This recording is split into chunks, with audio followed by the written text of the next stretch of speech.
Hi there, thanks for joining us right here on The Nation, a show where we'd like to, of course, highlight issues that concern all of us around the nation. Today we address a topic of national interest, one that has, in the recent past, garnered massive public interest. This, of course, with the news of a 41-year-old marrying an 11-year-old girl. Child marriage, given any other name, is heinous. It's an act that we really should sit down and question and be a little bit more aggressive about action that's taken. For that discussion today, in the studios with me is Professor Amrita Tansri, Dr. Sharifah Hapsah. She's the president at the National Council of Women's Organisations Malaysia, better known as NCWO. Welcome to the show, Prof. Thanks for being with us. Jessie.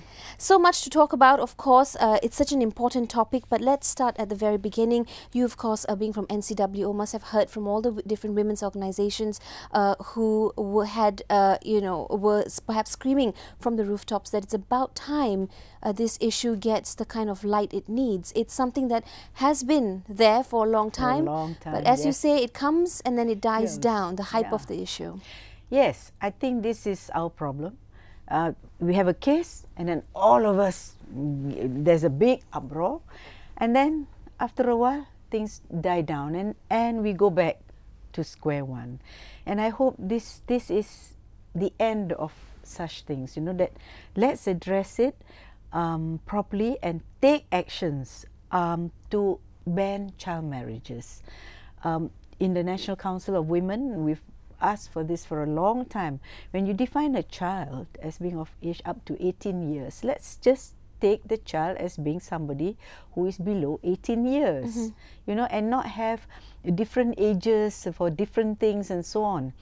So we have 77 organizations at the national level and 177 at the state level. They're all affiliated to us. I don't think any woman in her right mind would ever say that child marriage is the right thing. That's right. So with that, NCWO has released a national statement or report with many points there to reiterate how the organization feels about this particular thing. Marriage already in itself, it's such a difficult thing, but then you put a child there, and of course the big question about human rights, child rights as well, that's in question right now. You had a very interesting way to look at it, and you said we must first educate the child. We must start from there. Okay, what I mean is, when we formulate laws or when we want to do anything, make policies, we have to look at the child from the interest of the child. Let's not look at other things. And so we've got laws in our country for children, to protect children. Now it's our duty and responsibility to develop the child and to protect the child from harm. And let's look at it from that way and then think of actions and policies and laws and rules and regulations from that point of view. And it must always be, when we say interest of the child, it is always for the good of the child, and let's not cause harm to the child. I think this is very important to think about. Now, in terms of child marriage, if we think of the child's interest, then we have to say, what if we ban it, what are the good effects? If we ban it, what are the good effects? If we ban it, what harmful effects do we prevent? So if you look at, studies have shown, the good effects will be the child will be able to be educated because she's not in a marriage situation where she can't go out and study. Then her health will be protected. She can grow well in a healthy environment. She's educated in all sense, intellectually, morally, spiritually, so that she can make decisions. You know, her cognitive ability, we give the intellectual ability to the child to say what's right, what's wrong, what's good for me, what's not good for me. She can think for herself. Then she will have the skills to be productive, have a livelihood, earn income, so that she doesn't have any of these other problems like poverty and so on, and she can procreate. Because in most religions, that's what they think about, you know, you want to procreate and carry on with the religion and so on. So that's what we will do. This child will be able to do that. But if the child goes into marriage very early, she can't do this. She cannot be educated. Her health is in jeopardy because pregnancy at such a young age, when the bones are still growing, her pelvis is not right. She can have problems of childbirth.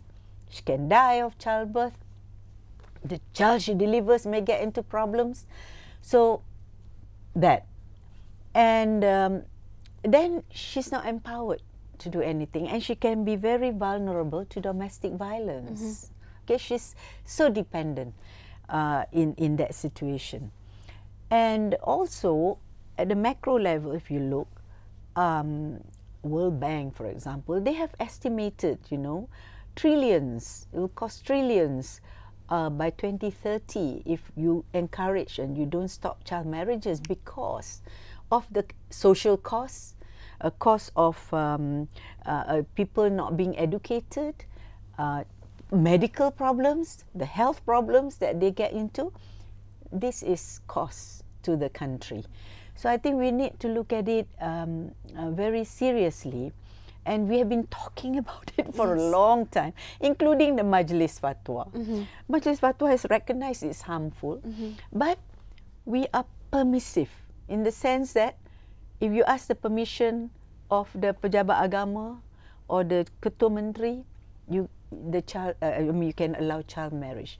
I think we have to stop this. We have to stop this because we must think differently. We must stop thinking about, oh, we must prevent maksiat or vice, people having sex outside marriage.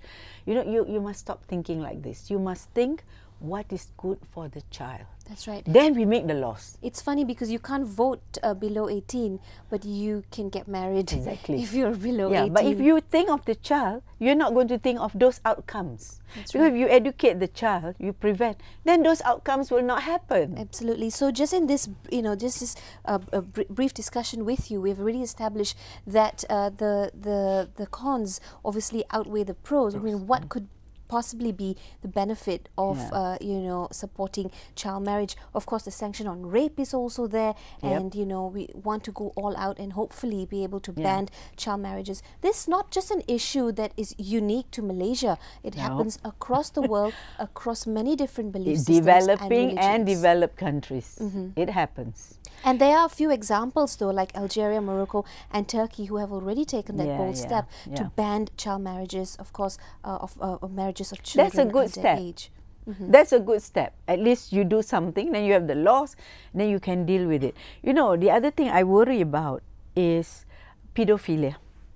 Because being permissive, you're encouraging pedophilia. That's right. Okay, because these people think they can get away with it. And I think that's wrong. I don't think we made the sexual offences against children that act, because pedophilia, the child says that, I want to marry that man. That's right. Because they know how to groom the child. That's right. The issue of grooming as well is they something groom the child. The child becomes dependent. The child trusts them. And so the child says, I want to marry him. I love him, But actually he's very skilled. He has been grooming. I mean, these people know how to groom. They groom online, they groom offline, they know how to groom children, So I think this is a very serious situation, People, pornography, as you know, in our country, we are one of the highest in the world. People download. There's an app, and you can see where people are downloading pornography. And you can see the lights lighting up, even around Parliament House when we were shown that day, and we'll say, "Oh my God!" So it's a serious situation. That's right, and we must not be permissive about child marriage, because these people are going to groom, and these young girls are going to say, "We love them and we want to marry them." That's right. Prof, from your experience, from on the ground level, of course, being a doctor as well, and your involvement and vast experience, what do you think really, what do you think is happening here? Is it a cultural thing? Do we need to change a mindset? Have we been lax about the law? Where is the problem? Also enforcement. Well, of course, cultural, people, it's like, when you want to groom a child, there's this power over another person. That's one thing. And then some people think it's nice for their virility to have younger women. So there are some of these beliefs which we have to dispel with, you know, about respect for women, respect for girls, you know. If that's all lacking and that's in society, this can go on. But so we talk so much about women's rights and women empowerment and policies in place and all of that. And when you really get to the ground and look at the reality of an 11-year-old getting married to a 41-year-old happening in 2018, you really wonder, how much are we really doing? Are we walking the talk, or are we simply just talking? Okay, this came to light, but how many more out there? Okay, and this is because people accept it. People accept the reasoning. For example, oh, if I don't let my child marry, then there may be sex outside marriage and so on. We don't want all that, or having child out of wedlock.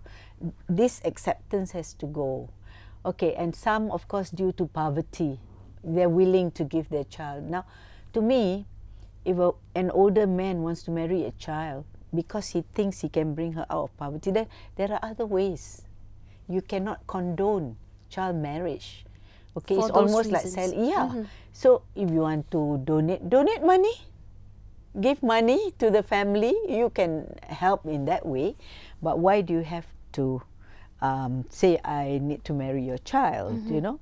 So I think the whole thinking about the relationship, about the permissiveness or acceptability of child marriage in certain circumstances have to go. I think we really have to sit down and say our job here, our responsibility now is to look at the child first. What's the interest of the child? What must we do for the child? If this child is like this, it's somebody's job to come and help that family, bring that back. Of course, it's this particular case, the family is in Thailand, but it's in our country as well. So it's multi-sectoral. We have to address this. We always say, oh, we have a lot of B40. Yeah. Let's look. Poverty can cause all this, as well as this family is claiming. You know, they are so poor that this man marries the child. It's much better than living with them. So I think it's not just education in the schools, telling children when is the right time to get married and so on. When are you ready to get married? But it's also about addressing poverty, because poverty is always causing all these vicious cycles. That's right. Domestic violence, there is poverty. Now this child marriage, there's poverty. Poverty is everywhere.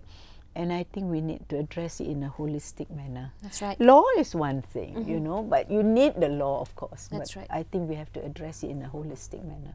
Prof, we take a quick commercial break. Don't go anywhere. We'll be right back right here on The Nation to continue our discussion on child marriage in Malaysia.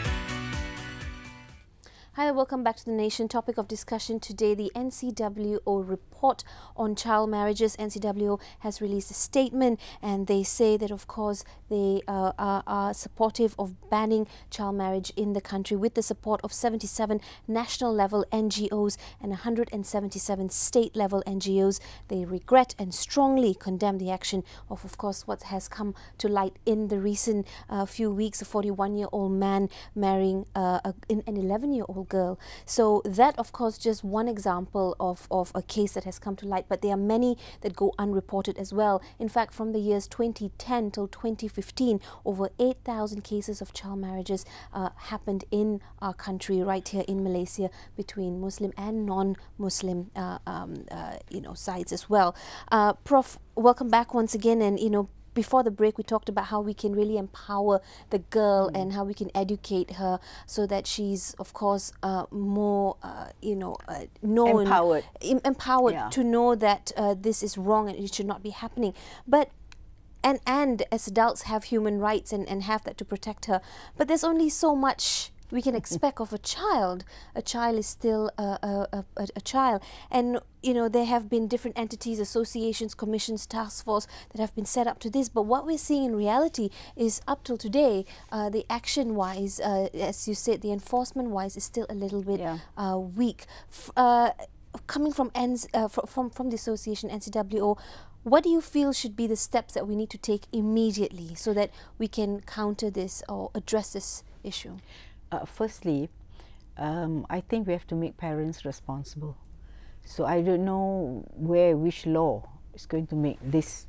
You know, if the parents, you don't put the fear of God in the parents, I think it's going to continue, because the parents also allow this. Yeah, sometimes, of course, like I say, the parents are pressured due to poverty and all that, but they must understand, like, if you beat a child or domestic violence, whatever, you are liable. That's right. So you are responsible for the child, but you are betraying your child.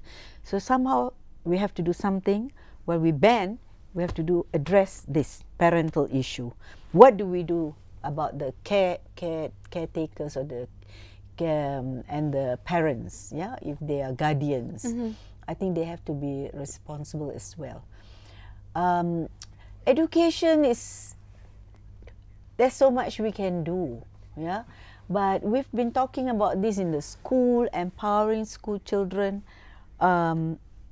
It's very difficult to get through. We get NGOs to go talk, but within the school system, it's not addressed. So we hope with the new minister and new government and so on, they will take this up seriously about educating children, whatever name they want to call it, but I think they're very serious about sex education in the schools.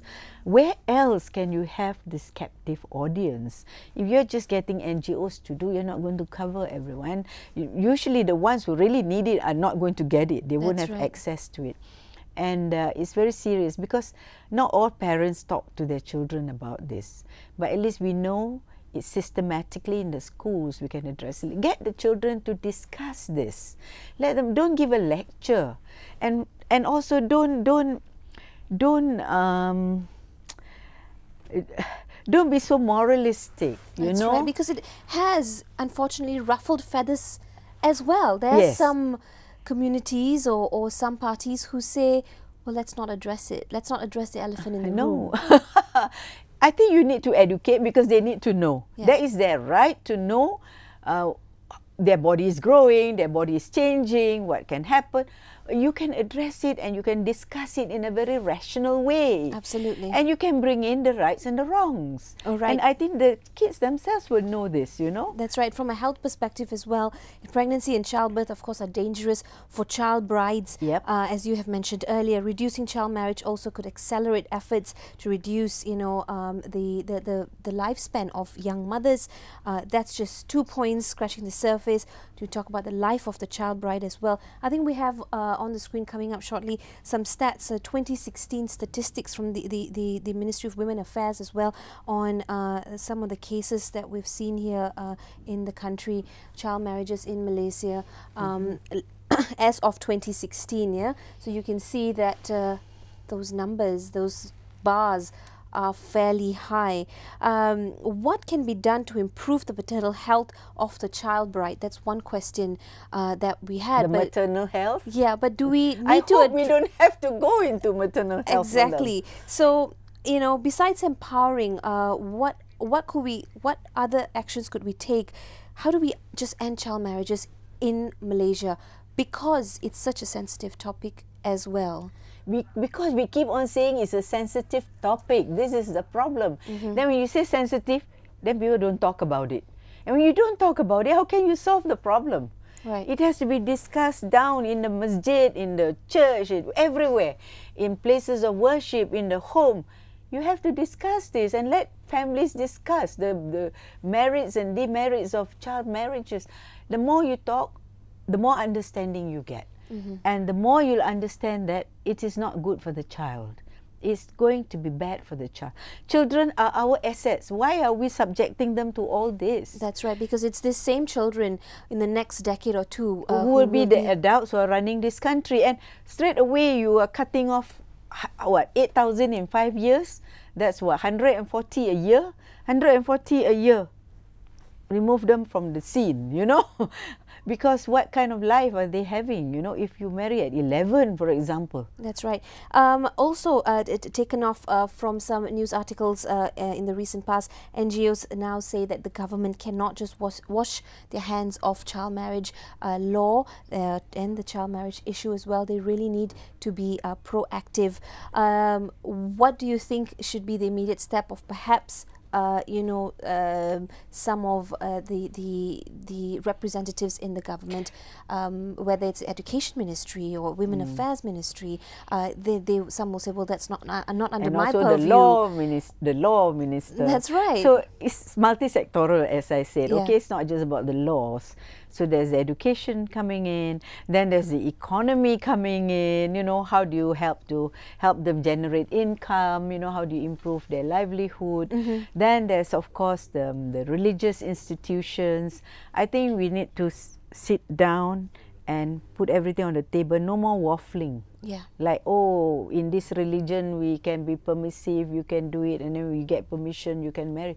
But still, the rights of the child. That's right. You're deciding it can, but what about the child? That's right. Know? So, you know, it is said the underage marriage is a fundamental violation of human rights as well, and child marriage before the age of 18 does, of course, violate that, and the rights of a child that impacts every aspect of a child's life, I think, begins and ends with, you know, putting the child in such a situation. While it happens to girls as well, but young boys are also subjected to this. Yes, yes.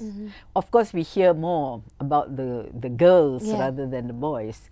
But boys, I don't know whether it's marriage per se, but of course we have like engagement and all that, you know, or they may have child marriages which may not be consummated, but I still think whether it's a boy or a girl, imagine giving responsibility even to the boy. He will have responsibilities just as the girl will have responsibilities in marriage. It's added to what they already have to be responsible for. So I think it is not fair for both. It's not fair. And I think children must be allowed to grow, to enjoy their childhood. We are depriving them of that childhood that they should have. That's right. So their childhood, it disrupts the education, as you have pointed out, limits opportunities, you know, for the present and the future, and increases, of course, risk of violence and jeopardizes and their most health. important, Jessie, every father, mother or guardian must sit down and ask themselves, will I allow this for my child? If you can answer no, you go out and fight and say no for every other child. That's right. It's very important. And you can use, you know, hashtags and social media campaigns, but as you pointed out as well, again, it starts from the home with the parents as well. And if the mom has been subjected to something like that, then unfortunately it goes back into that same system where it propagates itself once again. Prof, before I let you go, I know so much to talk about here as well, a heavy topic. What would you like to say to Malaysians watching nationwide? Yes, I think we should all come together now, once and for all. Let's not wait for another case. In fact, there was a case of almost like pedophilia, sexual abuse. Some ustad or somebody with a boy, you know. No, I mean, we are going to be hearing this. We don't want to hear this. We are signatory to the Convention on the Rights of the Child. We are signatory to CEDAW, the Convention against Discrimination against Women. That's right. We are signatory. Let's honor this. Let's show the world we mean.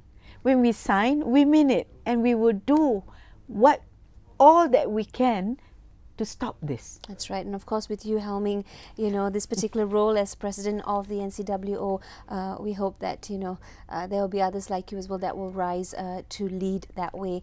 Thank you so much for being on the show with us. Thank you. Thank you for inviting me. Thank you for watching The Nation, and we hope that today's discussion has raised some amount of awareness and education for the rest of us across the nation. We'll see you next time. Keep it locked on to Bernama News Channel for more updates coming your way.